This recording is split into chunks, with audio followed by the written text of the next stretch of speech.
Olá, tudo bom?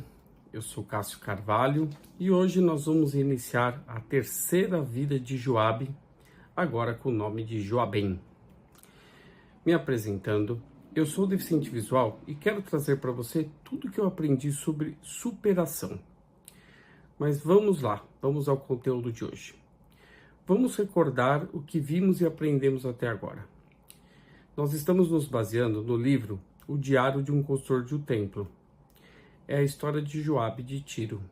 Este livro trata, de certa forma, da origem da maçonaria. Inclusive, este livro foi escrito por um maçom muito respeitado. Embora eu não seja maçom e por isso não tenha propriedade para falar da maçonaria, a minha intenção aqui é extrair estes princípios maçônicos para nós aprendermos com eles, porque existe muito aprendizado nesse livro. A história de Joabe de Tiro é dividida em 3 fases, que no livro são chamadas de 3 vidas. Nós já vimos as 2 primeiras partes, as 2 primeiras vidas de Joabe. A primeira vida foi a infância. Ele perdeu o pai muito cedo, durante a guerra, e foi criado pela mãe e pelas irmãs.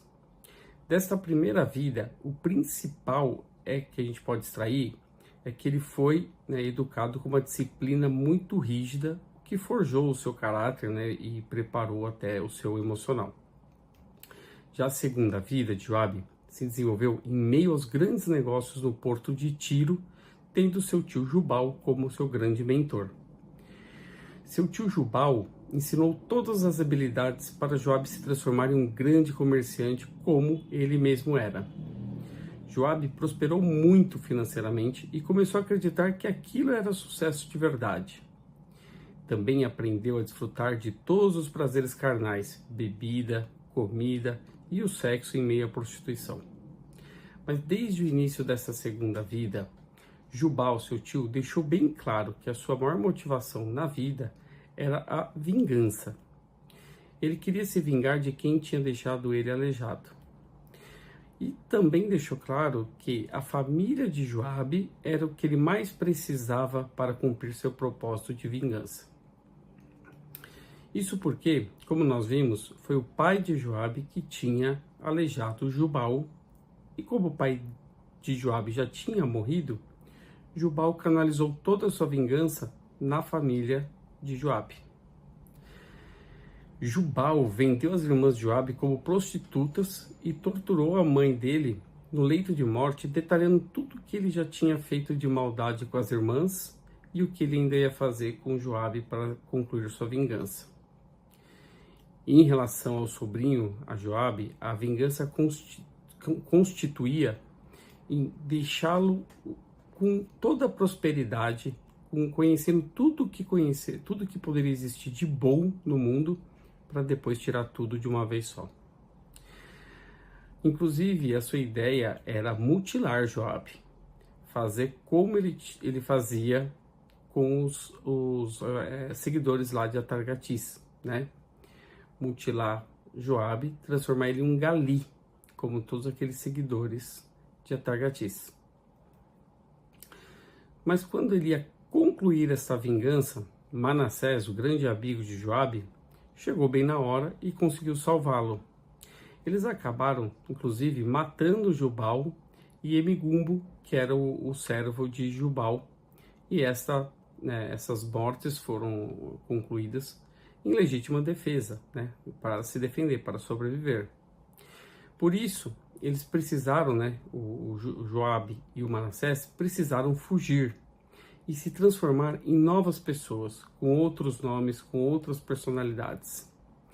Eles decidiram ir para Jerusalém, para se ocultar lá. Por quê? Porque lá estava recebendo trabalhadores de todo o mundo para a construção do Templo de Salomão. Para se ocultar da melhor forma, Joabe decidiu fazer a circuncisão, para ficar igual aos hebreus. E assim começa a terceira vida de Joabe, que agora passa a se chamar Joabem. Vejam como que é a vida. Vejam como não temos qualquer controle dos fatos. Podemos ser a pessoa mais poderosa e de um instante para o outro, tudo pode se transformar. Em menos de 24 horas, Joabe passou de poderoso cidadão de Tiro para uma pessoa sem lar, sem família e sem nem mesmo um nome. Joabe agora era uma criança magoada e muito ferida que pretendia com todas as suas forças se vingar. Ou seja, agora era a vez de Joabe de criar um ódio incondicional contra tudo e contra todos e cultivar esse sentimento de vingança. Então, agora era ele que buscaria a vingança. Mas vingança de quem? Se Jubal provavelmente já estava morto. Vejam que emocionalmente a busca por vingança, assim como tudo que acontece em nosso subconsciente, é representacional. Ou seja, Jubal queria se vingar da família de Joabe porque ela, em seu subconsciente, representava o pai de Joabe. E com Jubal morto, Joabe se vingaria de qualquer coisa que pudesse representar Jubal, ou qualquer coisa que pudesse representar o que Jubal fez a ele. Então, ele se vingaria de qualquer pessoa que pudesse dar algo a ele para depois tirar de uma só vez. Mas aqui cabe um parênteses para a gente falar um pouco do que é a nossa identidade. A nossa identidade é formada por tudo aquilo que é nosso e não nos pode ser tirado. Então Joabe poderia considerar que ele era poderoso? Não, porque a partir do momento que esse poder pode ser retirado dele, aquele poder não faz parte da identidade dele, não é ele. Mas esta grande armadilha que corremos o risco de cair quando consideramos que somos a nossa prosperidade financeira ou que somos o poder que possuímos, mas na verdade não somos. E essa história ilustra bem este aspecto. Mas finalmente é o fim da história de Joabe de Tiro. Agora vai começar a terceira e a mais interessante vida de Joabe, a história de Joabim. Os nomes em hebraicos mostram de quem se é filho e a tribo de qual você pertence. Assim, Joabe de Tiro passou a ser Joabim, um nome que significava literalmente Joabe, filho de ninguém, já que a palavrinha bem, que quer dizer filho, não vinha acompanhada do nome de seu pai, quanto menos da tribo a que ele pertenceria. Este novo nome, como mais tarde veio a perceber, indicava com acurada precisão o estado do ser de Joabe, porque ele era exatamente isso, um filho de ninguém, porque o seu pai carnal era o causador de sua desgraça nas mãos do seu segundo pai, o monstro a quem terminou por matar naquele momento de ódio incontrolável. Mas como quem pergunta sempre encontra respostas, Manassés, trocando seu manto por comida, conseguiu informações valiosas que o inspirou para solucionar os problemas deles de uma vez por todas. O raciocínio de Manassés foi: 2 jovens de Tiro trabalhavam para o maior negociante fenício, tendo negócios inclusive com o rei de Tiro. Jovens esses que estavam envolvidos na construção do Templo de Jerusalém, tendo sido vistos pela última vez quando traziam uma grande partida de madeira para esta construção. Desapareceram sem deixar vestígios após saírem desabalada corrida em direção à Fenícia. O amo e senhor desses 2 jovens, junto com seu criado de confiança, apareceram mortos em sua casa de veraneio. Esta casa era uma cópia do templo de Atargatis. Não se sabe se tais jovens estavam vivos ou mortos. Será que eram responsáveis pelo assassinato do tio e patrão? Assim, deveriam se ocultar em Jerusalém, onde nunca imaginariam que estariam, porque foram vistos fugindo para longe de Jerusalém. Pois esse é o truque, esconder onde nunca pensariam em procurá-los. Mas para sobreviver, precisariam trabalhar.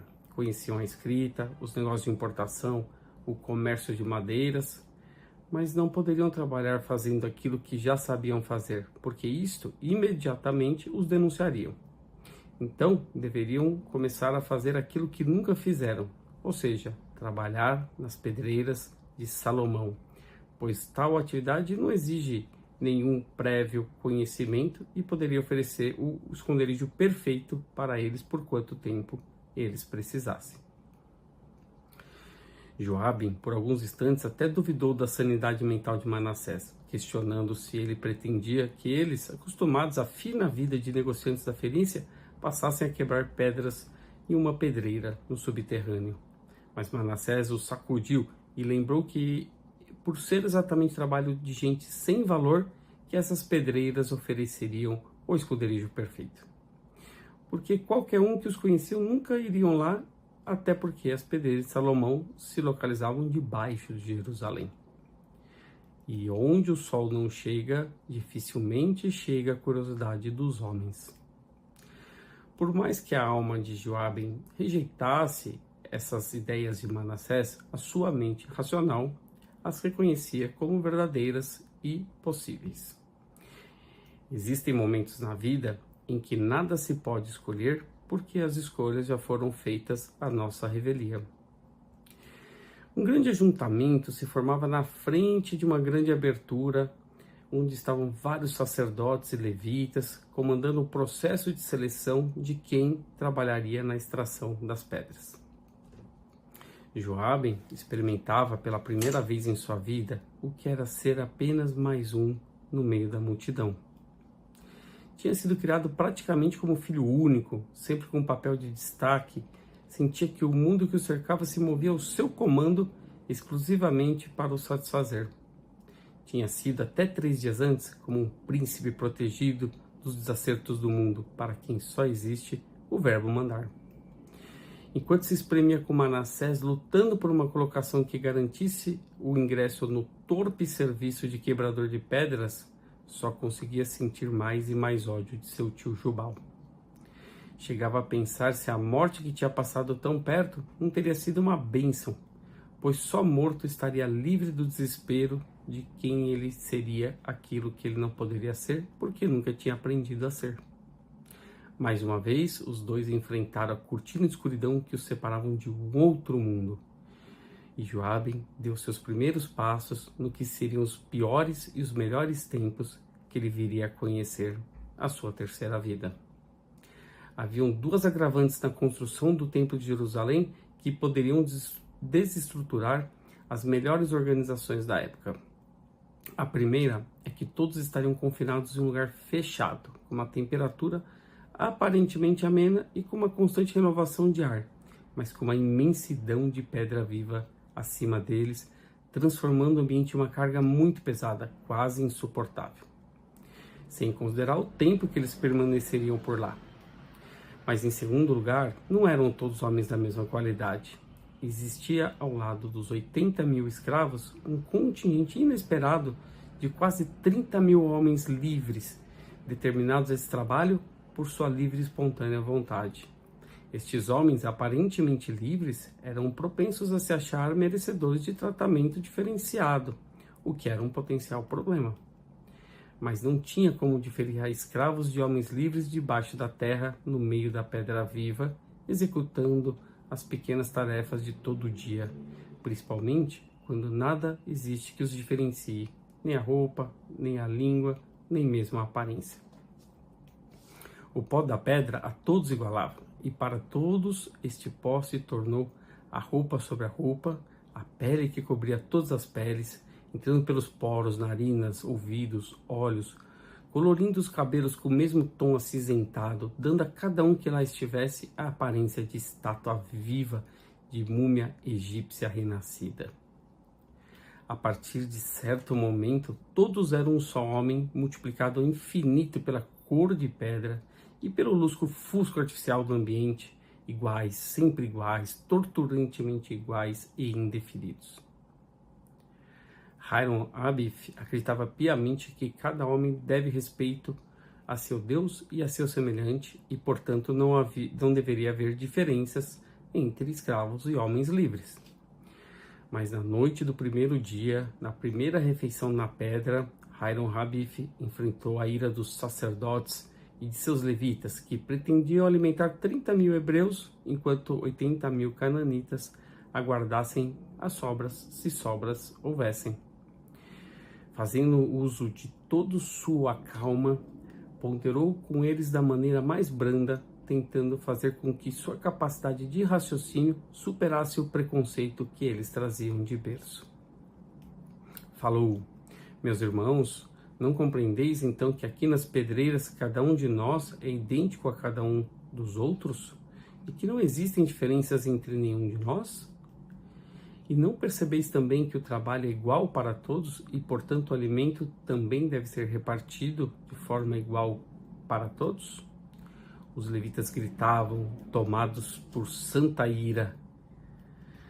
Não, um escravo é um escravo, não pode comer o mesmo que come um homem livre. Os cananitas são a escória do mundo. Quando eram livres, nos matavam sem contemplação. Separavam-os de nós, que comam as sobras. Hiram Abif, mantendo sua serenidade, esperou que as manifestações chegassem a um fim, quando então retorquiu. Meus irmãos, vós vos esqueceis de quando éramos todos escravos do faraó, e que eles e seus sacerdotes só nos davam o resto para comer? Nós, os cananitas, os moabitas, nós todos que habitamos essas terras, já fomos iguais na nossa escravidão ao Egito há tantos anos.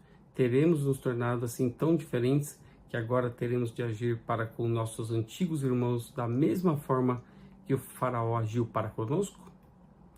O que é melhor, ser igual a um cananita ou a um faraó do Egito? A lembrança desses fatos fundamentais da sociedade dos hebreus calou fundo em todos, calando também suas vozes iradas, e antes que algum levita ou sacerdote erguesse a voz novamente a favor dessa discriminação, Hiram Abif prosseguiu. Tenho ordem de nosso rei Salomão para conseguir o melhor, e sei que para isso não terei que agir da mesma forma cruel como agiam os faraós do Egito. O templo que vamos erguer é o templo de Yahweh, o Deus verdadeiro, e não o túmulo de um simples mortal a quem se concede a todo o poder. Aqui nas pedreiras somos todos iguais, e desta maneira nos trataremos. Comeremos o mesmo pão e o mesmo azeite, beberemos a mesma água e o mesmo vinho, trabalharemos a pedra viva da terra para que com ela possa construir o templo do Deus Criador dos mundos.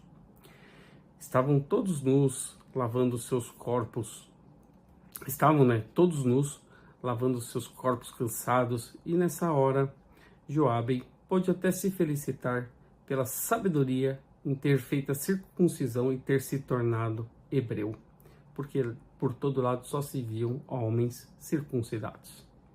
Assim, na aparência, Joabe era igual a todos os outros, mas só na aparência, porque na sua alma o amargor purgava lindamente, envenenando cada um dos seus momentos de vida, e ele não cessava de se questionar em silêncio. Ele não sabia verdadeiramente o que estava fazendo ali, não reconhecia em nenhuma daquelas pessoas que o cercavam alguém que ele pudesse realmente se relacionar, e odiava com todas as suas forças o ofício da retirada das pedras.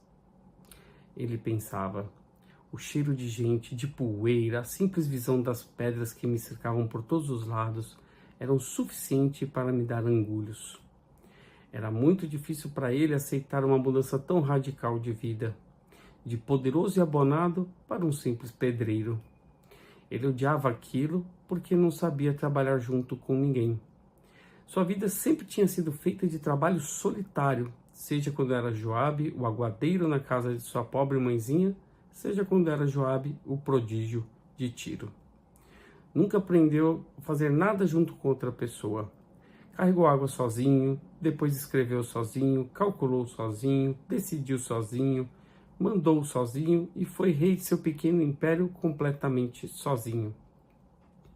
Quem estava a seu lado ou era seu subordinado ou então seu competidor nos negócios, e a qualquer um deles ele sempre se sentiu superior, pois o maldito Jubal o tinha dado todo o treinamento para isso. Ele odiava ser desimportante, agora que era igual a tantos como ele. Viciado em se destacar, ele nunca soube quando se dizia que ali eram todos iguais, como fazia Hiram Abif. Ele pensava: eu não sou igual a ninguém, eu não quero ser igual a ninguém, eu não sei ser igual a ninguém. E achava insuportável ter de viver em meio a tanta gente sem valor, quando dentro dele ele só conseguia reconhecer uma ilusória verdade: eu sou infinitamente superior a qualquer um deles. Por isso era tão difícil o trabalho conjunto, forçando as alavancas na mesma direção, mantendo a força constante até que os outros tivessem terminado a colocação das cunhas, ou então a atenção redobrada até que o estalo indicativo da separação fosse ouvido e fizesse todos pularem como um só, às vezes na direção do bloco de pedra, às vezes para longe dele. Depois que tudo passou, ele refletiu: percebo hoje que a mágoa que me cobria a alma e o espírito fora construída durante alguns anos pela negra vontade do tio Jubal, e que do menino que um dia ele tinha sido, ergueu o templo de egoísmo e de orgulho que sempre desejou erguer, pois era só o que ele conhecia e considerava valioso. E agora cabe uma reflexão. Qual é o templo que você, que está me ouvindo, está construindo em sua vida? Qual é o templo que você construiu e qual deveria ter construído? E a partir de agora, qual é o templo que você pretende construir dentro de você? Guarda essa reflexão que nós vamos trabalhar nela mais tarde.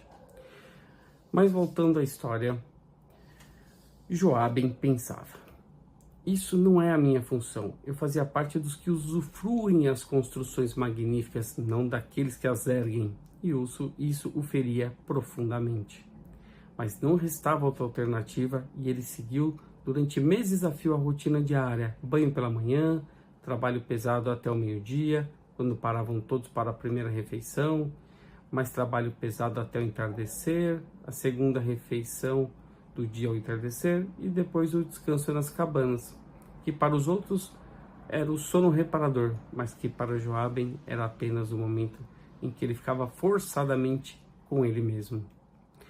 A sua alma insatisfeita se debatia na prisão de seu corpo, desejando sair dali, fugir, retornar em algum momento de felicidade anterior a este transe que ele estava vivendo, e ele rolava em seu colchão até desmaiar de cansaço, sem enxergar nenhuma luz que pudesse lhe guiar nessas trevas que ele se encontrava. O pequeno grupo em que ele estava alistado trabalhava sob a supervisão de um hebreu, Neemias, que usava o mesmo avental de Hiram Abif e tinha, assim como ele, o mesmo ar de tranquilidade e de decisão. Era Neemias que marcava com cal branco o veio principal da rocha, delimitando com precisão as fendas que seriam alargadas com as alavancas. E depois com as cunhas, essa marcação era responsável por cada grande bloco de pedra que era extraído. Mas Joaben não conseguia compreender como que Neemias conseguia enxergar a linha correta em uma parede de pedra sem quaisquer falhas. A cada dia que passava, crescia dentro de Joaben a irritação com esse poder inexplicável que dava a Neemias uma importância que ele mesmo gostaria de ter. Cada vez que Neemias se aproximava da rocha, Joaben se colocava atrás dele, olhando na mesma direção, tentando com desespero enxergar essas linhas invisíveis que só Neemias parecia ver. Joaben observava a pedra com atenção e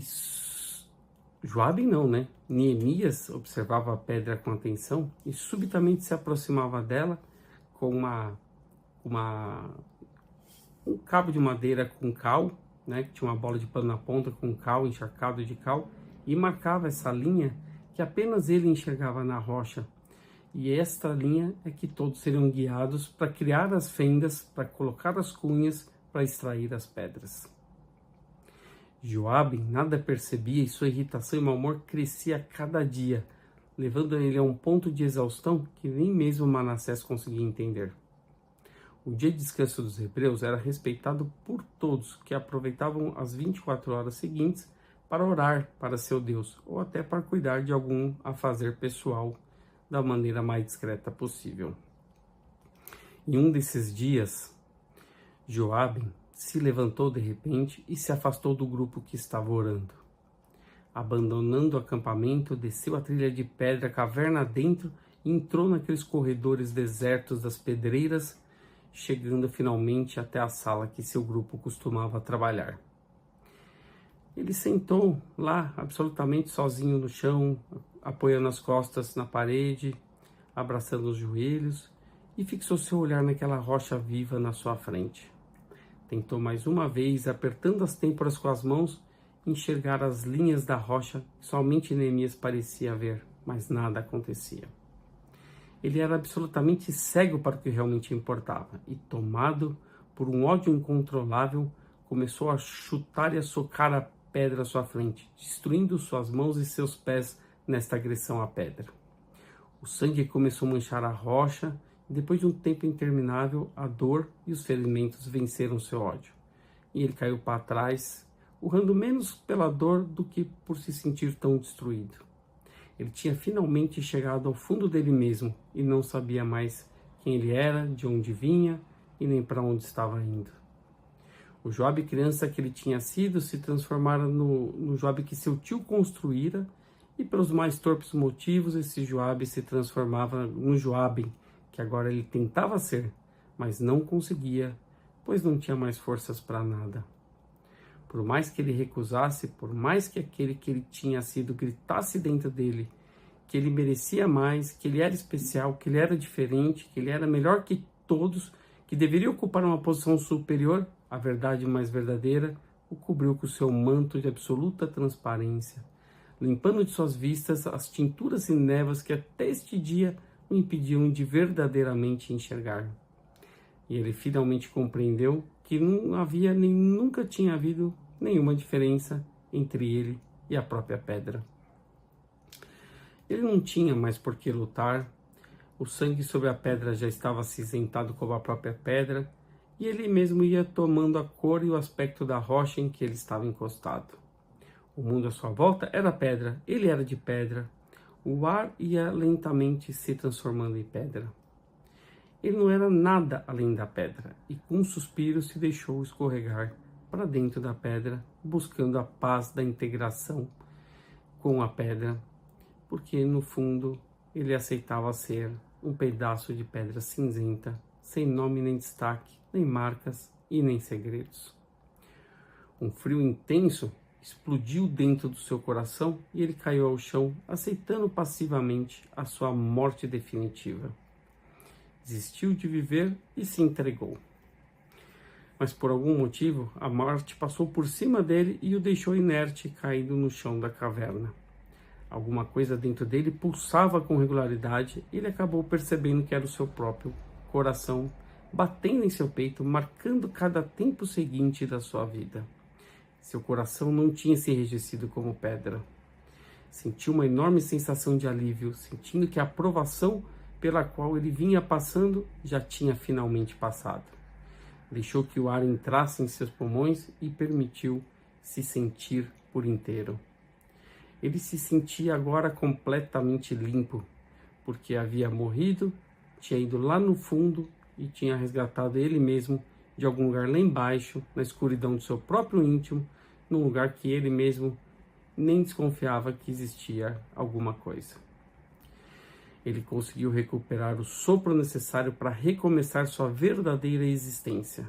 Ele agora podia existir, porque o peso que seu passado havia algemado a ele havia sido quebrado. Não havia mais nada que o prendesse a nada, tudo se apagou como que por encanto, e os fantasmas e desgraças dos seus dias passados tomavam o seu verdadeiro tamanho, um tamanho infinitamente pequeno. Dentro dele, no fundo dele, estava a força de que ele precisava para quebrar estas cadeias. Então compreendeu que ao aceitar o seu próprio fim e abandonar pela exaustão o leme de sua vida, ele tinha sido tomado por alguma força superior que sempre esteve dentro dele, mesmo quando ele não sabia disso. Essa força que arrancava mais uma respiração dele a cada momento, mais uma batida de coração, essa força que sustentou ele quando a carga se mostrou quase que excessiva, mas que também nunca permitiu que se adicionasse nenhuma pluma a mais que poderia quebrar sua espinha. Em sua mente renascida surgiu o grande céu estrelado, e ele via em cada uma dessas estrelas a mesma força que pulsava dentro dele, renovando o seu compromisso com a vida. Nossa, por quanto tempo ele andou enganado, ora achando que o universo tinha sido criado para conceder tudo a ele, ora sofrendo porque o universo tinha se transformado num plano sinistro contra ele. Nada disso. O universo nunca tinha sido nem seu serviçal e nem seu inimigo. Nada devia a ele e nada cobrava dele. A força que o iluminava era a mesma que fazia com que ele se movesse. E quanto mais ele se movia em consonância com ela, mais seria o movimento comum entre eles. Ressonância.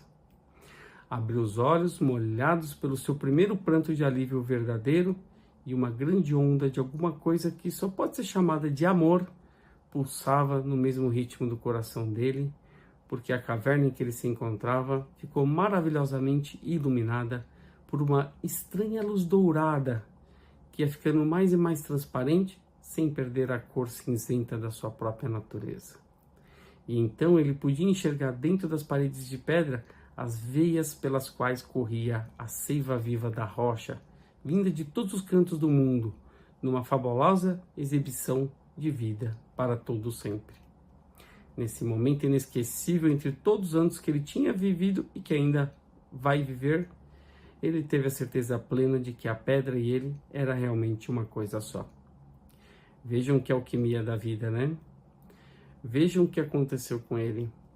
Ele precisou perder tudo para, na verdade, encontrar tudo dentro dele. Às vezes, precisamos ir lá no fundo do poço para descobrir quem nós verdadeiramente somos. Quantas pessoas que conhecemos que só depois de um golpe duro da vida é que começaram a ser felizes de verdade. Pessoas que depois de perder um emprego dos sonhos, que parecia até uma tragédia, e descobriram seu verdadeiro talento, sua verdadeira vocação. Mas é isso, é muito real. Muitas vezes que parece que estamos perdendo tudo, é que realmente começamos a ganhar o que verdadeiramente vale a pena. Mas podemos ver que isso não é automático. Precisamos digerir a perda, é realmente um processo de luto. Mas depois precisamos resgatar o sopro divino dentro da gente para levantar mais fortes do que achávamos que éramos. Aí que vem a importância do autoconhecimento. Com autoconhecimento, este processo de luto é mais rápido e menos dolorido. Mas sem estes recursos, o tombo pode até ser fatal. Também conhecemos muita gente que não se ergueu depois de um golpe. Esta terceira vida de Joaben ainda vai trazer muito autoconhecimento. É só o começo e já foi muito forte, né?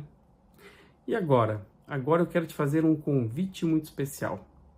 Na descrição desse vídeo, você vai encontrar um programa que eu criei, um desafio de 21 dias de superação através da oração.